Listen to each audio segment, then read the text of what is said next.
Hello, gorgeous soul. Welcome to your February astrology. And it's a really important month. There is so much going on this month that could transform not only our lives, but the external world. We have a stellium. We have 5 planets in Aquarius. So put it this way, the vibe is all about freedom, personal freedom, freedom in the world. It's a very humanitarian vibe. It's a visionary vibe. And also it's brilliant for manifesting the future in a real way, in a magical way, in all ways. Now, the challenge of this month, which has been talked about for a long time about astrologers, how important this is the Saturn Uranus square. Saturn is about restriction, control, limitation to a certain extent. And we have Uranus, who is about freedom, is about the unexpected, is about revolution, is about change. So, you know, in many ways, we've been witnessing this a lot. So let's talk about, you know, I know a lot of people say, well, don't talk politics. I will say the world is going through a transition. This is a reality that we all have to face.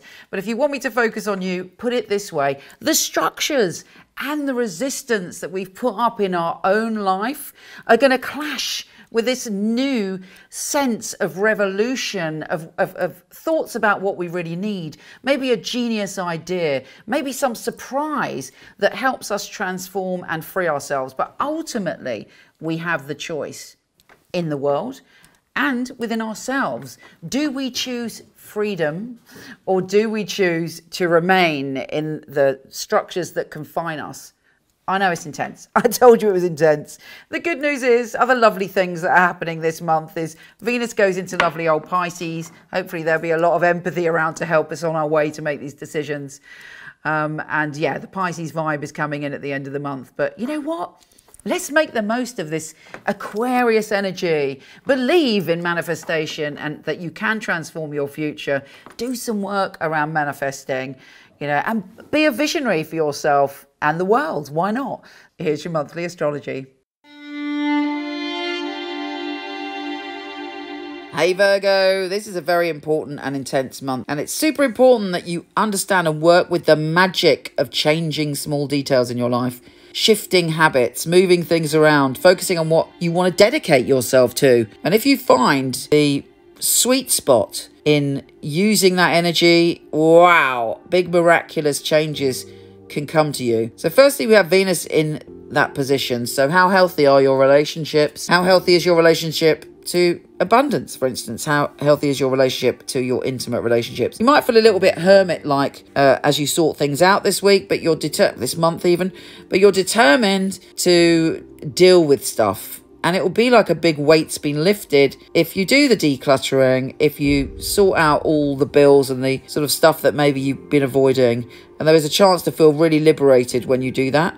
Venus is also joining forces with Saturn. You're committing to your health and well-being. And when we make a commitment to something, it empowers it. So you're changing a lot of stuff in your life. You're working hard because you want to liberate yourself. We also have a new moon in that energy. So it's like letting go. But it's also about the opportunity in this new moon is letting go of self-criticism or the criticism of others. That doesn't serve you. It has no purpose to criticize yourself or to feel like a perfectionist or to think, oh, you know, I'm not perfect, I'm not good enough. You've got to ditch that thinking if you have that thinking. And equally, if you're in any relationships where there is a lot of criticism, be they friendships or lovers, again, it's an unhealthy dynamic that's holding back intimacy. So dump all that crap with the new moon and open your arms to moving forward. On the same day as the new moon, we have Venus joining forces with Jupiter. So that is an incredible opportunity for you.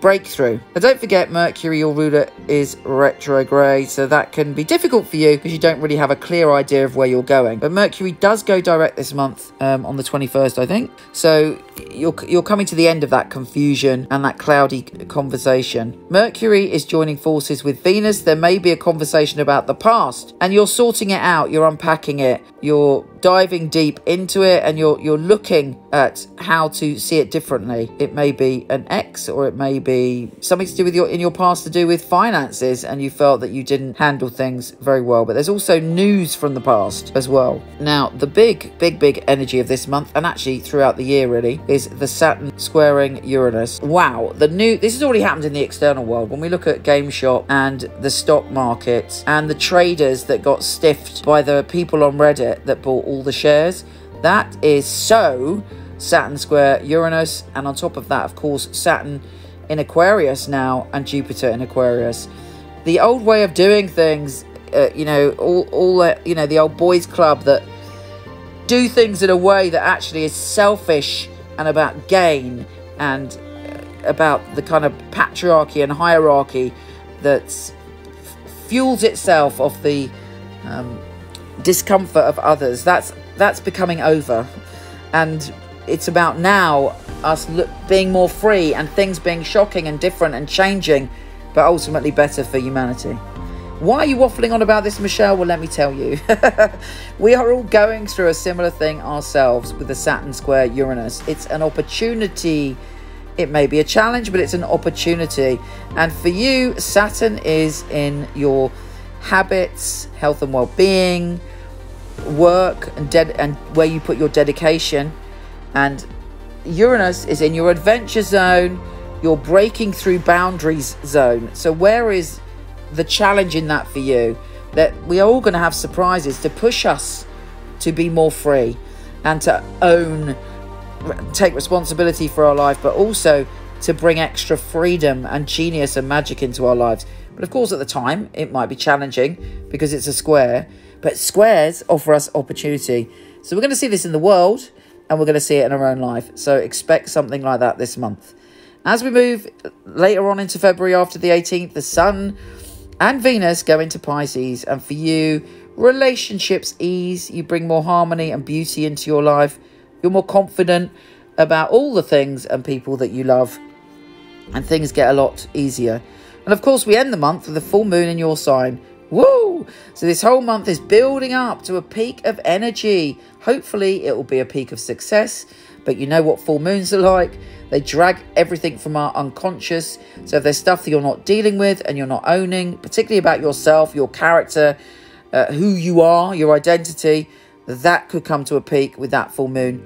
But also, the energy is there for us to use. Use that peak moon energy for insight and to bring fabulous revelations.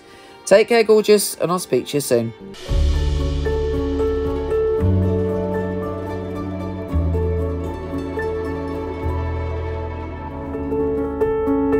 I'm Sharon P. I'm a clairvoyant and clairsentient reader. I'm told constantly that I'm the most grounded clairvoyant that you're going to meet because I won't do pink and fluffy. If you had a reading with me, I'll be talking about the past, present and the future. I'll be looking at not just the obstacles in your life, but also the opportunities. I'd like to be the person that's going to straighten your crown for you. I love working on the phone line. I hope that my readings are always motivational. At the end of the call, I'm always asking, has that been of help to you? Are you understanding what I'm saying? It's absolutely wonderful when they come back and go, Sharon, that's brilliant. I'm so excited now. I'm looking forward to the future. And when they come back and tell you they've got their dream job or the love of their life, that really makes me feel like I'm valued.